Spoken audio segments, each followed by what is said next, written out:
So this video we're going to talk about what some of the effects of being in a narcissistically abusive relationship can be. Most of the clients I see at the moment are coming out of some kind of narcissistic abuse. I use this as a catch-all term for anything that is in, the abusive, toxic personality cluster of traits. So you could be dealing with somebody who is a psychopath, or more properly has antisocial personality disorder, mixed or comorbid with borderline, histrionic, obsessive compulsive personality issues, somebody who is, a rageaholic, all of these different kinds of things. Other psychology researchers would call that the dark triad or the dark tetrad, where you're mixing narcissism, borderline, sadism, Machiavellianism. In other videos I've called them the zombie witch doctors, because of the awful effect that they can have upon their victims. What are these awful effects of being in an abusive relationship with a narcissist? Actually, what starts to happen is you will get a post-traumatic type of response. When I was a younger person, I got beaten up in a club. I was hit with a glass and in the side of my face. Somebody headbutted me, and then they broke half a pint glass into the side of my eye, so it broke, and then little pieces of glass went into my nose, into my lips, and then underneath my eye. I was very lucky that more damage didn't occur. Because whilst I was on a night out, somebody out of the blue targeted me because they thought that I was doing something that they didn't like, that I absolutely would have had the right to do had I chosen to do it. He wanted to hurt me and cut my face open with a piece of broken glass because he didn't like that idea of what he thought I was doing. In this case, he thought I was gay. It was a gay bashing. And he wanted to break a glass into my face because he thought I was gay.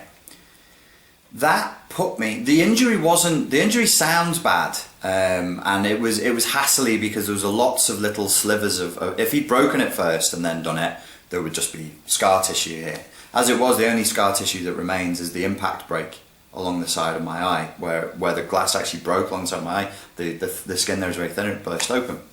The emotional and psychological damage was way worse because up until that age 21, I didn't live in a world where people gave other people serious injuries, total strangers, serious injuries, just because of their private sexual preferences.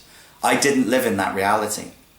Similarly, at the age of 31, 32, when I really red-pilled to what narcissistic abuse is and woke up from a narcissistically abusive relationship with somebody who was a classic narcissist, borderline, histrionic, and having antisocial personality disorder, meaning she was a psychopath. It was horrifying to me at the level of my map of reality being challenged.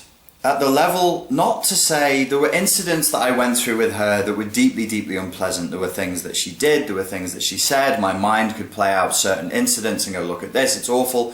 But I was a fairly robust character, I would say. I'd lived through a lot of different situations and been through a lot in my life. And I really don't think that any of that did massive amounts of damage. I think what did damage in the core of my being was that you remember the film Inception? The whole, I rewatched it for the third time the other day and I realised, wow, I think I missed the point of the first two times I watched this film. The point of the film is that ideas are dangerous. And if you accidentally or purposefully put the wrong idea inside of somebody's mind, the effects could be catastrophic. If you've not seen the film, then I suggest you watch it and don't listen to me for the next 30 seconds because this is a spoiler. The core of the film is the spinning top inside of the safe that Cobb's wife placed inside of her own mind to remind herself that what the dream that they live in for 50 to 70 years in their dream state, that reality, isn't real. And that, that there is another reality. He deliberately goes in there and stops the top from spinning. So that her sense of, he breaks, what Cobb does in the story is narcissistic abuse. He breaks her sense of reality. And then, because the spinning top was her totem first. And it was there to let her know, I am in dream space, this is reality, and to distinguish between the two. He went into her safe, into the, if you remember, it's actually, Christopher Nolan doesn't lay it on very thick, it's kind of quite quickly edited and just implied. She builds a house, and inside of that house there's a doll's house, and inside of the doll's house is the safe, and inside of the safe is the spinning top. So in the deepest core of her most vulnerable part of her being, there is the spinning top that lets her know what's real and what's not, and he stops it, and then he tells her, this reality isn't real. In order to get back to real reality, we have to kill ourselves so that we can return to our real families and to true love, to real love, because this isn't real. What happens within the narrative of the story is she then wakes up to real reality, but the idea is planted, her sense of reality is now broken, and the idea is playing in her head, you need to die to wake up, you need to die to wake up. So he puts suicide, it's basically a suicidal ideation, he puts that into her head, and what happens is she then goes on to kill herself. That's the essence of narcissistic abuse. And why it's so damaging is because it messes with the core of your reality. We can share stories of what our partners did. The stories, the sordid little tales, and sometimes it's interesting and sometimes it's funny and sometimes it's pathetic and sometimes, you know, and it's interesting, but it's not, that's not the core of the damage. I would even go so far as to say, even if you were being physically harmed, that's horrible. But the fact that you were caused to live in fear is what does the damage. The fact that you're caused to live in a hyper-adrenalized, hypervigilant state is what causes the damage. And in that hypervigilant, hyper-adrenalized state, suggestions go in much more deeply. And what narcissists do is they chip away at your sense of self and at the core of your sense of what is real and what's not. So for people who, we belong to an exclusive club, I say this. I don't want you bearing the badge of victimhood with pride or getting any silly ideas. Obviously not. I want you to get past this and to move on and to go on to live a healthy and happy and sane life. But we do kind of belong to an exclusive club, whether it's narcissistic abuse or complex PTSD, whether the narcissistic abuse came from your family unit or it came from a partner. You can't talk to people who've not been through it about this because they will tell you that you're lying. If they're rude enough and bold enough, they'll tell you straight to your face, you've got this wrong and you're lying. I had people do that. Or they told me, you're in this relationship because you're a masochist and you enjoy it. You get something out of the drama of this. They basically re-victimized me and said, it's your fault, you're doing this. That happened twice with two separate relationships. We can't talk to other people. You either got to talk to, you can't even talk to counsellors and psychotherapists about this. You can talk to counsellors and psychotherapists and coaches about this who specialise in narcissistic abuse and who have been broken by a narcissist. Otherwise, there's no point. They will tell you it doesn't exist or that it's not important, even worse that it's not important, and they'll make you swim in a soup of moral relativism where you don't know up from down and you don't know right from wrong anymore, and it effectively re-traumatises you. People then live the rest of their life, or can live the rest of their lives as empty shells. They can become very, very bitter. They just age and live shit lives where they're no longer thriving, they're just surviving, and they're not having a good time.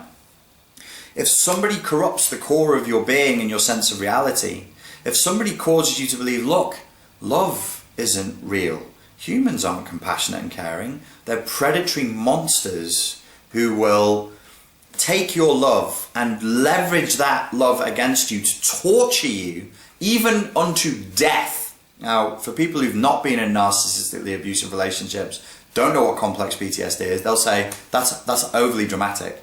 Nobody's getting tortured, you're not being tortured to death. Well, shut the fuck up, you don't know what you're talking about. Unless you've been through it, you do not know what it is, and you cannot speak. This is not your terrain, you shouldn't be here. You shouldn't be watching this video, you're not welcome here.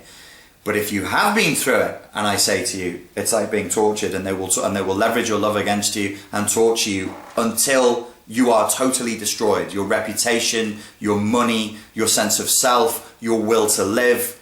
The Malay use the word semangat. Your whole ability to drive, spirit, move forward. That's what semangat is in Malay. They break that. They want that. They drink that. That's what is tasty for them to do. For people who've not been through that, they'll tell you that that couldn't possibly exist. See, we know serial killers exist because serial killers is in the mainstream media, it's in modern culture. We know that there are a very small percentage of the human population out there that just something goes wrong and they need to kill people. They just want to kill people, it gives them a buzz. We know that there are rapists, robbers, credit card fraudsters, gangsters and drug dealers out there. But what we don't know is, or it's hard for us to accept, is this very commonplace, everyday evil. There's no legal sanctions for this. You can't place a legal sanction against somebody for making you feel bad. You can't place a legal sanction against somebody for breaking your heart. There is no such crime as breaking another person's heart or messing with their head, even onto the point of like ripping them off. Because if you're made to do it willingly and it's within the legal paradigms and it's the assumption is, well, you were a conscious adult and you willingly of your own sovereign independent thought made the choice to give this person that car, that house, this money, whatever the or that time, that emotion, whatever the resources are we're talking about, you got nothing. There's no legal fallback position. The law can't help you.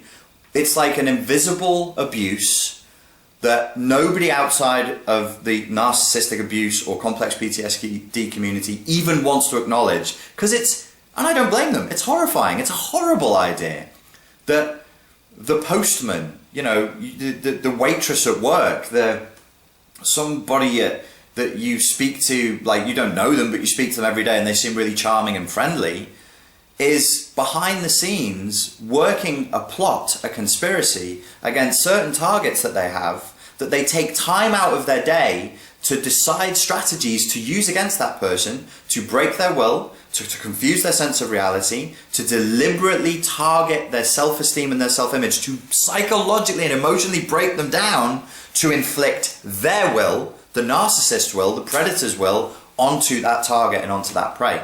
Nobody wants to deal with that.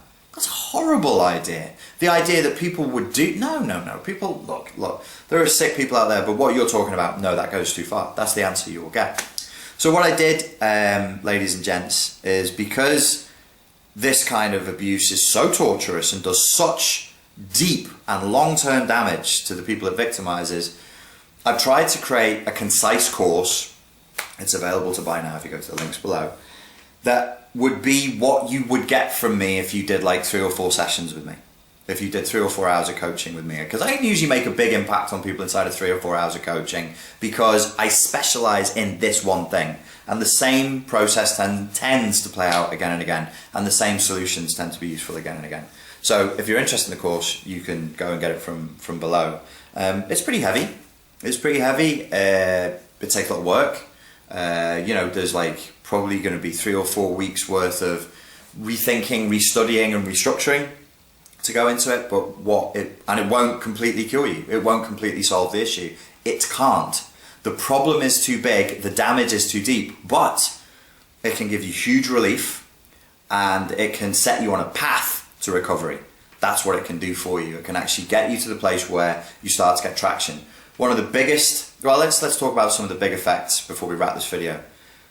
A big effect of narcissistic abuse, self-isolation. You're hurt, the mammalian response to being damaged and to being injured is to self-isolate and to withdraw from the world. Great. So now you can't talk to anybody who hasn't been narcissistically abused because they'll send you crazy, because they'll deny the truth of what you've been through, which is going to re-trigger you and re-traumatize you. And you're going to feel like self-isolating. So guess what? You're probably not spending that much time around people right now at a time when you really need support and you really need to do that. But because it's so triggering and so upsetting, it's going to be hard to. So self-isolation is one big thing. Post-traumatic type symptoms. Extreme nervousness for no reason. Being very jumpy, being very hypervigilant, being very adrenalized. Nightmares where you like in movies, you know, where people wake up and they sit up bolt upright, sweating with their eyes open wide, going, no, no, no. And you're watching that film and you're going, okay, that's a cool scene for a film, but nobody actually wakes from a dream like that. That's what I used to say. That's how I've been through it. And I know other people have as well. And that is just the damage to the core of your unconscious is so huge that the third major impact of narcissistic abuse that I want to address quickly in this video is the creation of a dark reality tunnel. Your whole reality goes dark. I've mentioned the Lord of the Rings films in other videos. I think the whole Lord of the Rings saga is about narcissistic abuse in a symbolic level, and about mental health and what can happen when people decide to harness a dark energy to inflict their will and enslave and empower other people. There is a part in that narrative where darkness wins for a period of time, and darkness just comes over the land, and the trees die and the plants die and the sky goes black and there's fire and brimstone and it becomes hellish. Well, some people's internal reality post-narcissistic abuse, in their complex PTSD, complex post-traumatic response state, is exactly that. The world is a dark, frightening, fearful, aggressive, violent, torturous place where there is no joy, no light, no laughter, no fun, no friendly little furry-footed hobbits playing a violin on the table and drinking mead. All of that goes. And then we lose hope. And the idea, the core idea in that story, again, you've got like a very small totem in the story. Instead of a spinning top, this time it's a ring. Is that if you can hold on to hope and keep going, if you go and read, I mean, it's pretty well done in the books, but it's even worse in the film. This poor fucking kid, Frodo, what he goes through to return the ring. In unconscious psychology, the ring represents a relationship, and in the darkness bind them. Remember that? He has to return the ring to its source. He has to throw it back into the lava in whatever it's called, Mount Doom.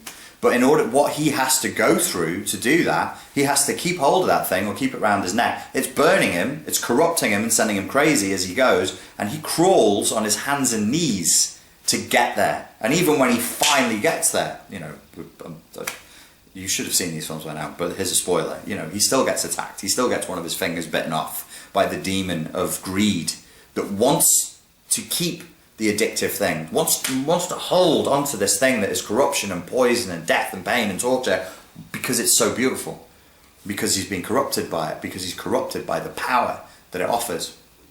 And yeah, Frodo goes through it all, and then he's an empty shell. And it's actually, they pretty it up for the film, but it's actually a very, very sad story, because he doesn't function in normal life anymore. It burns him out. The trauma of it burns him out, and I think they take him off to the Western lands or something, and he goes and lives with the elves. Basically just fades away, because he can't go back from what he's been through. There is no going back from what he's been through. My view is a little more optimistic. I think that we can get back to being friendly, happy, dancing little hobbits again, but scarred. You know, these scars, some of these ain't gonna heal. I ain't gonna lie to you folks, they're gonna stay with you. You'll be a tougher, wiser person, much less naive by the time you've gone through this course and gone through this process and healed. But you're probably not gonna go back to the wide-eyed, sweet Frodo times with Gandalf and his nice fireworks. That's not gonna, even Gandalf becomes like, goes from this cool pot-smoking, firework-chucking, funky wizard to like this really scary, intimidating dude who it's an enlightening process. He gets cleaned up through the suffering, through the pain, and he becomes something much bigger and much stronger as a result of everything that he sees. These are stories, they're metaphors. The unconscious works well with metaphors, which is something that you will find out about if you get this course and have a go of it. So yeah, I hope that video was useful for you. As ever, thank you very much for your time and your attention. Keep hold of hope, and I will speak to you again soon. Thank you.